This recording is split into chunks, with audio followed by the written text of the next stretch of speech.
ज़रा उन्हीं को भेज दीजिए किसी एनकाउंटर पे, उनको बोलिए कि भाई आप बंदूक, हाँ आप बंदूक पकड़ें, और जो आतंकवादी गोली चला रहा हो उसके सामने खड़े होकर बोले नहीं मैं गोली नहीं चलाऊंगा, मैं अरेस्ट करूंगा।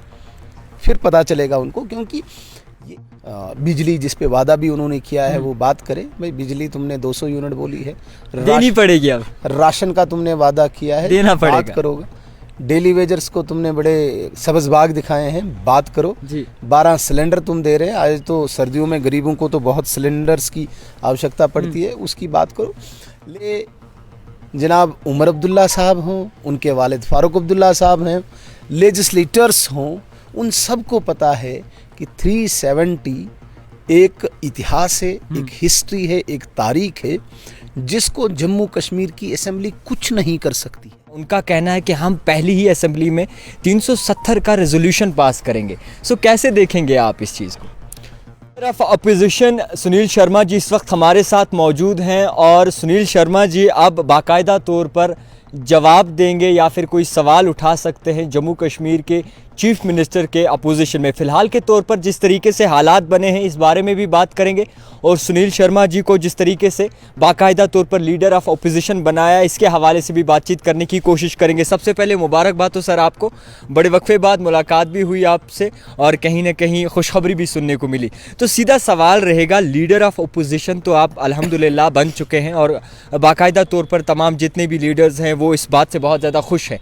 तो आपसे जानने की कोशिश करूँगा, अब कल जो है पहली असेंबली होने वाली है, बैठने वाली है, क्या एक्सपेक्टेशंस हैं, क्या सोचो विचार हैं और क्या कुछ करना चाहेंगे आप? थैंक यू जावेद भाई। Thank you sir. Leader of opposition एक बड़ा रोल होता है असेंबली में, और ये मान के चलो कि लोगों की आवाज़, हर उस मजलूम, गरीब, पीड़ित, शोषित ऐसे व्यक्ति की आवाज़ जो इग्नोर्ड हो, जो वंचित हो, जो परेशान हो, जिसको मुसीबत हो, जिसको समस्या हो, जिसको दुश्वारी हो, उसके लिए एक ही सहारा होता है, वो होता है विपक्ष। बिल्कुल। और उस विपक्ष के नेता होने के नाते एक बहुत बड़ी जिम्मेदारी है जी। और जिस जिम्मेदारी का आगाज़ कल के सेशन से हो रहा है, एक लंबे अरसे के बाद असेंबली कॉन्स्टिट्यूट हुई है और लोगों के मुद्दे, मसाइल, मसले इस असेंबली में उठेंगे। उन मुद्दों को लेके हम सरकार से जवाब मांगेंगे।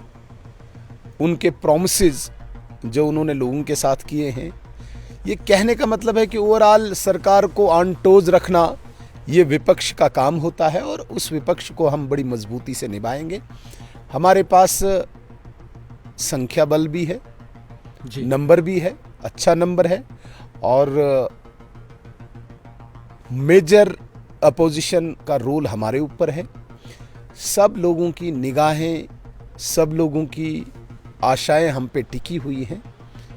आप जो द टाइपराइटर चैनल है, इसके माध्यम से मैं जम्मू कश्मीर की जनता को विश्वास दिलाना चाहता हूं कि हम उन बेसहारा, मजबूर, मजदूर, गरीब, पीड़ित ऐसे लोगों की आवाज़, बड़ी मजबूत आवाज़ असेंबली में रहेंगे और किसी भी कीमत पर जो आम गरीब के हकूक़ हैं जी, उन हकूक़ पर कोई डाका डाले, उन हकूक़ जिसे हम अधिकार कहते हैं उनका कोई हनन करे, ये होने नहीं देंगे।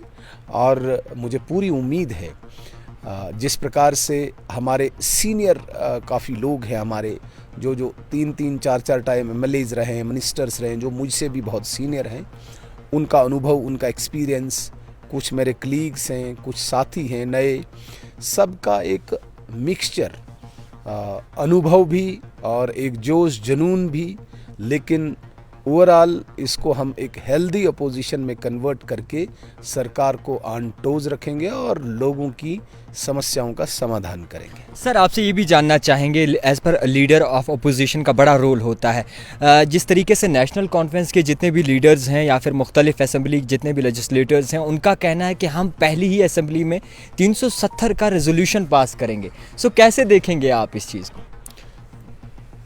देखिए, लोगों को इन्होंने आज तक गुमराह किया है नेशनल कॉन्फ्रेंस ने, बड़ी बदकिस्मती है जी। मुझे बड़ा ताज्जुब हो रहा है, ये कब तक लोगों को झूठ बोलेंगे, कितना झूठ बोलेंगे। झूठ की एक बहुत बड़ी इमारत इन्होंने खड़ी कर दी है और उस झूठ के आधार पे एक और नया झूठ तैयार करेंगे और गरीब लोगों को प्रवोक करेंगे।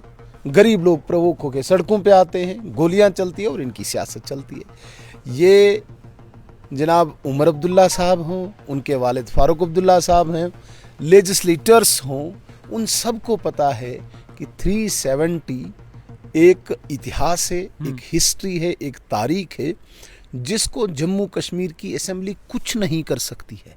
आप मानते हैं इस बात को? कमाल है, आप नहीं मानते क्या? असेंबली के पास कौन सा इख्तियार है? पार्लियामेंट देश का सबसे बड़ा कॉन्स्टिट्यूशनल मंदिर है, बिल्कुल। पार्लियामेंट से बड़ा कुछ नहीं है। पार्लियामेंट या देश की जो सुप्रीम जो प्लेटफॉर्म्स है वो स्टेट की सरकारों को बर्खास्त करती है और स्टेट्स को अदल बदल कर सकती है। अब आप मुझे बताइए, उस पार्लियामेंट में पास किया हुआ एक बिल, एक रेजोल्यूशन, उसे स्टेट चैलेंज करे, स्टेट की असेंबली चैलेंज, वो भी यूनियन टेरिटरी। तो वादा भी तो है नेशनल कॉन्फ्रेंस का 370 का, मतलब लोगों को मूर्ख बनाने का, लोगों को जबरदस्ती गुमराह करने का और फिर उनको प्रवोक करके गरीबों को फिर सड़कों पे लाने का एक वादा है उनका। बड़ी देर से एक गैप आया हुआ है, लोग सड़कों पे नहीं है, लोग अपने कारोबार में, लोग टूरिज्म में अभी इंटरेस्ट ले रहे हैं, लोग अपने रोजी रोटी कमाने के लिए इंटरेस्ट ले रहे हैं, लेकिन नेशनल कॉन्फ्रेंस फिर 370। मुझे नहीं लगता भाई इस प्रकार का अब कोई भी यहाँ का नौजवान इनकी बात को एक्सेप्ट करेगा, लेकिन इनके प्रयास जारी रहेंगे। हाँ, ये तो मैंने जनरल बात कही, लेकिन प्रमुख विपक्षी दल होने के नाते हमारा दायित्व है कि जो भी सत्ता पक्ष है उनकी हर उस बात को अपोज करना जो लोगों को गुमराह करे, जो लोगों के हितों को, जो लोगों के हकों को ठेस पहुंचाए। हम बड़ी मजबूती के साथ उसको अपोज करेंगे और किसी भी कीमत पे इनके मंसूबे असेंबली में भी नहीं और असेंबली के बाहर भी कामयाब नहीं होंगे। अच्छा सर, आपसे ये भी जानने की कोशिश करेंगे, नेशनल कॉन्फ्रेंस के तो बहुत ही बड़ा मैनिफेस्टो है, तो सुनील शर्मा जी की जानिब से कौन सा तोहफा जो है, कौन सी आवाज़ पहली उठाई जाएगी जो कि जम्मू कश्मीर के आवाम के लिए खुशखबरी हो सकती है? देखिए, ये वाला सेशन बहुत ही बड़ा छोटा सेशन है और जस्ट एक इंट्रोडक्टरी सेशन है। कल तो सिर्फ स्पीकर का इलेक्शन है, ऑनरेबल स्पीकर का इलेक्शन है, उसके बाद लेफ्टिनेंट गवर्नर साहब का एड्रेस है, उसके बाद नेक्स्ट डे ओबिचुरी है, जितने भी लोग हमसे जुदा हुए हैं उनको खराज अकीदत पेश करना है, श्रद्धांजलि असेंबली में देनी होती है और वोट ऑफ थैंक्स है। तो ये उस प्रकार का सेशन नहीं है कि जिसमें लोगों की आवाज़ें उठेंगी, बड़ा बहस होगी, ये उस प्रकार का सेशन नहीं है। 4 दिन का तो सेशन टोटल है, लेकिन इस वक्त एक बिजली का संकट है लोगों को, ये हमारे लिए बड़ी प्रमुख डिमांड है कि बिजली जिस पे वादा भी उन्होंने किया है वो बात करें। भाई बिजली तुमने 200 यूनिट बोली है, देनी पड़ेगी, अब राशन का तुमने वादा किया है, देना पड़ेगा, बात करोगे। डेली वेजर्स को तुमने बड़े सब्ज़ बाग दिखाए हैं, बात करो जी। 12 सिलेंडर तुम दे रहे हैं, आज तो सर्दियों में गरीबों को तो बहुत सिलेंडर्स की आवश्यकता पड़ती है, उसकी बात करो। लेकिन मेरा ऐसा मानना है कि जो आने वाला सेशन होगा, बजट सेशन होगा, उसमें अच्छी तरीके से हम इनसे सवाल पूछेंगे, बहस होगी। लेकिन ये वाला बड़ा ब्रीफ सेशन है जिसमें टोटल गवर्नर एड्रेस है और वोट ऑफ थैंक्स है, इसके अतिरिक्त तो उतना कुछ ज़्यादा नहीं है। 2-4 दिनों का सेशन है। आने वाले दिनों में बड़ी मजबूत आवाज़ भारतीय जनता पार्टी असेंबली में होगी, ये मैं विश्वास दिलाता हूं। अच्छा सर, जिस तरीके से आशंका थी कि कहीं ना कहीं पावर्स और इख्तियारात जो है आने वाली सरकार के हाथ में होंगे, मगर कहीं ना कहीं बातें ये भी हो रही हैं कि बिना दांतों के सरकार बनी है ये, तो आप किस तरीके से मानते हैं कि नेशनल कॉन्फ्रेंस के हाथ में या फिर जम्मू कश्मीर के चीफ मिनिस्टर के हाथ में उतने पावर्स नहीं होंगे जितने पहले हुआ करते थे, या फिर कुछ चीज़ों पे इख्तियारात वापस दिया जाएगा स्टेटहुड आने के बाद? देखिए, एक बात तो स्पष्ट है, यूनियन टेरिटरी मीन्स केंद्र शासित, बिल्कुल, मरकज़ का रूल, बिल्कुल, और ये अंडरस्टूड है, पब्लिक को भी, पढ़ी लिखी पब्लिक है। आज तो गूगल पे सारी दुनिया आपको दिखती है, दुरुस्त है। और पॉलिटिशियंस भी, राजनीतिज्ञ भी, सियासतदान भी, कि भाई यूनियन टेरिटरी में कितने इख्तियार हैं। ऐसा नहीं कि यहाँ पे कोई अलग इख्तियार हैं और बाकी यूनियन टेरिटरी में अलग। जो एक सेट फॉर्मेट है यूनियन टेरिटरीज़ का, पुडुचेरी है, दिल्ली है, सेट फॉर्मेट है जो वहाँ पे वहीं यहाँ पे भी होंगे।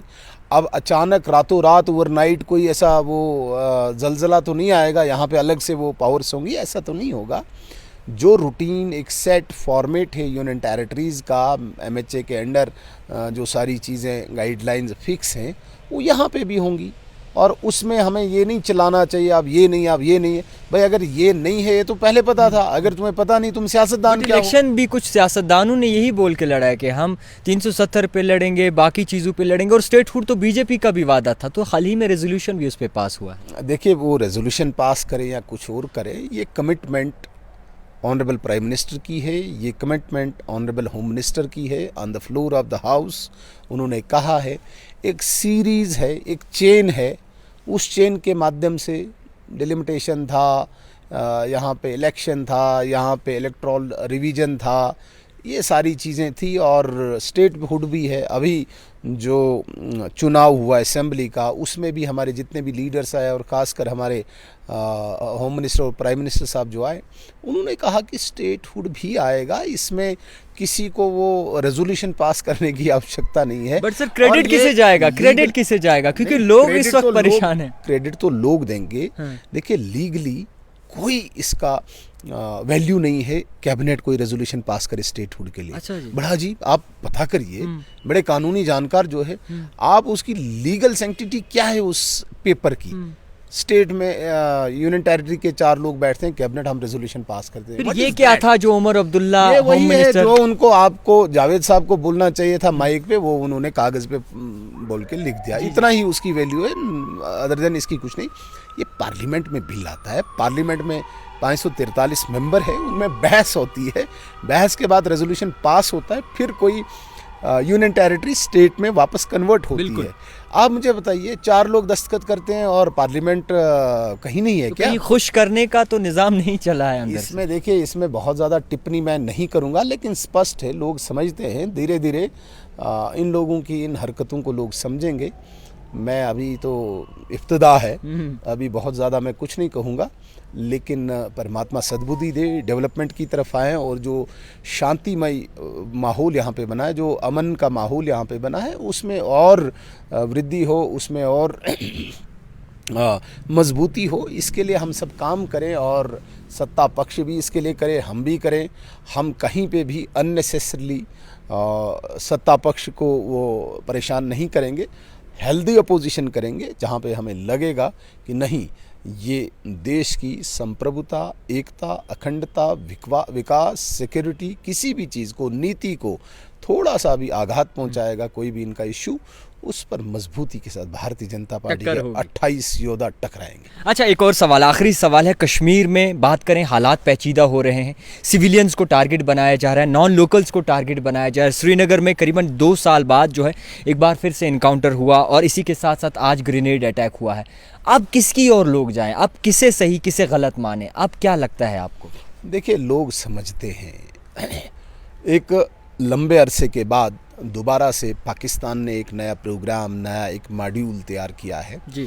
जब उसे शिकस्त मिली 19 के बाद, जब ऑपरेशन ऑल आउट हुआ, जब यहाँ की सिक्योरिटी फोर्सेस ने, जब यहाँ की पैरामिलिट्री फोर्सेस ने इस मिलिटेंसी को, इस टेररिज्म को दफन किया, तो हताश पाकिस्तान, परेशान पाकिस्तान, उसका आतंकवाद, उसका टेररिज्म जो यहाँ पे ध्वस्त किया, ज़मींदोज किया, एक नए मॉड्यूल के तहत पाकिस्तान दोबारा यहाँ पे पैदा हुआ है, और वो कुछ घटनाओं को अंजाम दे रहा है। बड़ा दुखद है, इसमें कोई शक नहीं, लेकिन सिक्योरिटी फोर्सेस हमारी जो मुस्तैद है, जो मजबूत है, जो स्ट्रॉन्ग है, आप यकीन माने कि इस नए मॉड्यूल को भी, इस नए शगुफे को भी, इस नई चाल को भी बड़े कठोर शब्दों में जवाब देगी। शब्द ही नहीं, जिस प्रकार से कल बड़े अरसे के बाद एक ब्रेक थ्रू हुआ है, और बहुत ही ड्रेडेड, हार्डकोर, बड़ा पुराना एक मास्टरमाइंड टेररिस्ट, जिसको खानियार में मौत के घाट उतारा और 2 लोगों को लारनों में उतारा, आप यकीन माने कि बहुत जल्दी एक सीरीज़ आप देखेंगे और इसको भी ख़त्म करेंगे। हाँ, एक थोड़ी सी इसमें सुखद बात यह है कि कोई लोकल रिक्रूटमेंट उस प्रकार की नहीं हो रही है। पाकिस्तान से आए हुए आतंकवादी ही यहाँ पे इन घटनाओं को, इंसिडेंट्स को अंजाम देते हैं और उनके साथ सिक्योरिटी फोर्सेस निपट रही है। हाँ, वो नए मॉड्यूल से आए हैं, नए प्रोग्राम से आए हैं, नई चाल से आए हैं, तो एकदम हमारी सिक्योरिटी फोर्सेस भी स्विच करने में थोड़ा सा जो समय लगता है, इस ट्रांजिशन में जो हमें थोड़ा बहुत नुकसान उठाना पड़ा उसका हमें खेद है, उसका हमें अफसोस है और इतना ज़्यादा यहाँ पे होने नहीं देंगे। या आप मान लीजिए, जिन मजबूत हाथों में, जिन मजबूत कंधों पर जम्मू कश्मीर की सुरक्षा की भागडोर है, वो किसी भी कीमत पर इस आतंकवाद को कोई स्पेस यहाँ नहीं देंगे, इतना हमें विश्वास है। डॉक्टर फारूक अब्दुल्ला कहते हैं कि टेररिस्ट जो भी हैं, जो भी इसके पीछे हैं, उन्हें जो है इंट्रोगेशन होना चाहिए। बड़ा अजीब लगता है। फारूक अब्दुल्ला साहब बहुत बड़े लीडर हैं। आप मुझे बताइए, हर 2 दिन के बाद वो स्टेटमेंट बदलते हैं। मैं तो कहता हूँ कि उनको मेरी तरफ से कोई 80% डिस्काउंट होता है इनकी स्टेटमेंट को, वो सीरियसली लेनी नहीं चाहिए। पहले वो चाइना की वकालत करते थे, फिर पाकिस्तान की वकालत करते थे, अभी एकदम भारतीय जनता पार्टी की जो हमारी लाइन है उसको भी टोक किया। मैंने उस दिन वेलकम किया फारूक अब्दुल्ला साहब को कि बहुत अच्छा है, आज फारूक अब्दुल्ला साहब वही बात कह रहे हैं जो हम बड़ी देर से कह रहे थे कि टेररिज्म और टॉक्स इकट्ठे नहीं। आज वो कह रहे हैं कि भाई अरेस्ट करो।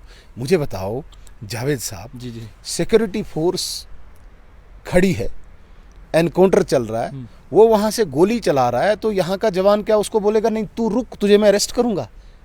बड़ी तज्जुब हो रहा है, ऐसे सीनियर आदमी इस प्रकार के बयानात दे रहे हैं। अरेस्ट मतलब क्या होता है?